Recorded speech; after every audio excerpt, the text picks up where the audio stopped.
पहला पाठ निर्गमन ग्रंथ अध्याय 20 पद संख्या 1 से 17 तक। ईश्वर ने मूसा से यह सब कहा, मैं प्रभु तुम्हारा ईश्वर हूँ। मैं तुमको मिस्र देश से गुलामी के घर से निकाल लाया। मेरे सिवा तुम्हारा कोई ईश्वर नहीं होगा। अपने लिए कोई देव मूर्ति मत बनाओ। ऊपर आकाश में या नीचे पृथ्वी तल पर या पृथ्वी के नीचे के जल में रहने वाले किसी भी प्राणी अथवा वस्तु का चित्र मत बनाओ। उन मूर्तियों को दंडवत कर उनकी पूजा मत करो, क्योंकि मैं प्रभु तुम्हारा ईश्वर ऐसी बातें सहन नहीं करता जो मुझसे बैर करते हैं। मैं तीसरी और चौथी पीढ़ी तक उनकी संतति को उनके अपराधों का दंड देता हूँ।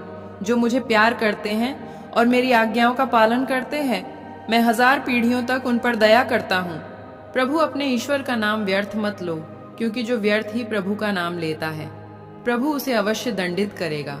विश्राम दिवस को पवित्र मानने का ध्यान रखो। तुम 6 दिनों तक परिश्रम करते रहो और अपना सब काम करो, परंतु 7वां दिन तुम्हारे प्रभु ईश्वर के आदर में विश्राम का दिन है।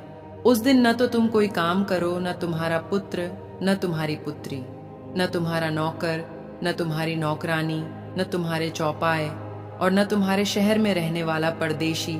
6 दिनों में प्रभु ने आकाश, पृथ्वी, समुद्र और उनमें से जो कुछ है वह सब बनाया है, और उसने 7वें दिन विश्राम किया। इसलिए प्रभु ने विश्राम दिवस को आशीष दी है और उसे पवित्र ठहराया है। अपने माता पिता का आदर करो, जिससे तुम बहुत दिनों तक उस भूमि पर जीते रहो जिसे तुम्हारा प्रभु ईश्वर तुम्हें प्रदान करेगा। हत्या मत करो, व्यभिचार मत करो, चोरी मत करो, अपने पड़ोसी के विरुद्ध झूठी गवाही मत दो, अपने पड़ोसी के घर बार का लालच मत करो, न तो अपने पड़ोसी की पत्नी का, न उसके नौकर अथवा नौकरानी का, न उसके बैल अथवा गधे का, उसकी किसी भी चीज का लालच मत करो। यह प्रभु की वाणी है। ईश्वर को धन्यवाद। दूसरा पाठ कुरिन्थियों अध्याय 1 पद संख्या 22 से 25 तक। यहूदी चमत्कार मांगते और यूनानी ज्ञान चाहते हैं, किंतु हम क्रूस पर आरोपित मसीह का प्रचार करते हैं। यह यहूदियों के विश्वास में बाधा है और गैर यहूदियों के लिए मूर्खता, किंतु मसीह चुने हुए लोगों के लिए, चाहे वे यहूदी हों या यूनानी, ईश्वर का सामर्थ्य और ईश्वर की प्रज्ञा है। क्योंकि ईश्वर की मूर्खता मनुष्यों से अधिक विवेकपूर्ण और ईश्वर की दुर्बलता मनुष्यों से अधिक शक्तिशाली है। यह प्रभु की वाणी है। ईश्वर को धन्यवाद। सुसमाचार संत यूहन अध्याय 2 पद संख्या 13 से 25 तक। यहूदियों का पास्का पर्व निकट आने पर ईसा यरूशलेम गए।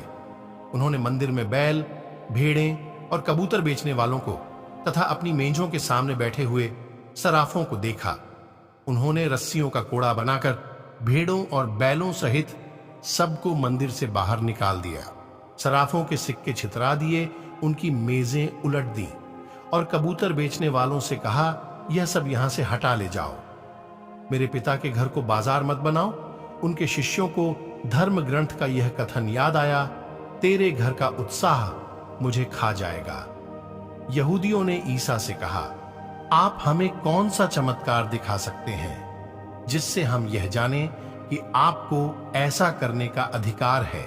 ईसा ने उन्हें उत्तर दिया, इस मंदिर को ढा दो और मैं इसे 3 दिनों के अंदर फिर खड़ा कर दूंगा। इस पर यहूदियों ने कहा, इस मंदिर के निर्माण में 46 वर्ष लगे और आप इसे 3 दिनों के अंदर खड़ा कर देंगे। ईसा तो अपने शरीर के मंदिर के विषय में कह रहे थे। जब वह मृतकों में से जी उठे तो उनके शिष्यों को याद आया कि उन्होंने यह कहा था। इसलिए उन्होंने धर्म ग्रंथ और ईसा के इस कथन पर विश्वास किया। जब ईसा पास्का पर्व के दिनों में यरूशलेम में थे तो बहुत से लोगों ने उनके किए हुए चमत्कार देखकर उनके नाम में विश्वास किया, परंतु ईसा को उन पर कोई विश्वास नहीं था, क्योंकि वे सबको जानते थे। इसकी जरूरत नहीं थी कि कोई उन्हें मनुष्य के विषय में बताए। वे तो स्वयं मनुष्य का स्वभाव जानते थे। यह प्रभु का पवित्र सुसमाचार है। हे ख्रीस्त, तेरी स्तुति हो।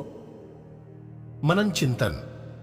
आज के पहले पाठ में पुराने विधान के 10 नियमों के बारे में हम सुनते हैं। ईश्वर ने इजरायली जनता को मिस्र देश की गुलामी से बाहर लाने के बाद सीनाई पर्वत पर उनको ये 10 नियम प्रदान करते हैं। यहां पर ईश्वर यह कहना चाहते हैं कि एक राष्ट्र की गुलामी से बाहर आने से एक व्यक्ति स्वतंत्र नहीं होते हैं, बल्कि एक व्यक्ति उस समय पूर्ण रूप से स्वतंत्र होते हैं जब वह ईश्वर के नियमों का पालन करते हैं।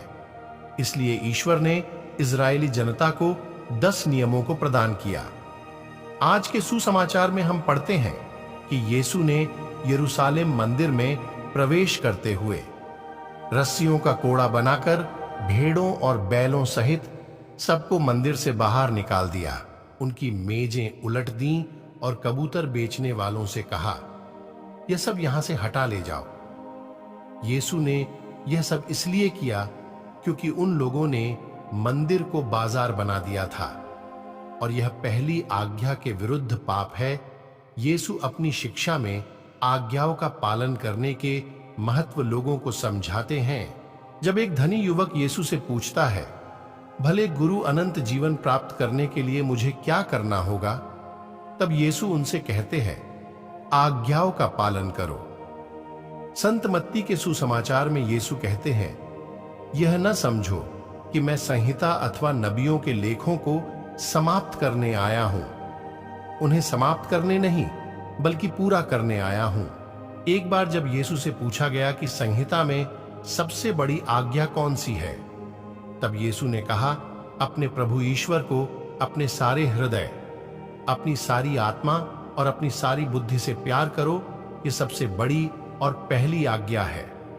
दूसरी आज्ञा इसी के सदृश है, अपने पड़ोसी को अपने समान प्यार करो। इन्हीं 2 आज्ञाओं पर समस्त संहिता और नबियों की शिक्षा अवलंबित है। यीशु ने यह भी कहा कि अगर तुम मुझे प्यार करोगे तो मेरी आज्ञाओं का पालन करोगे।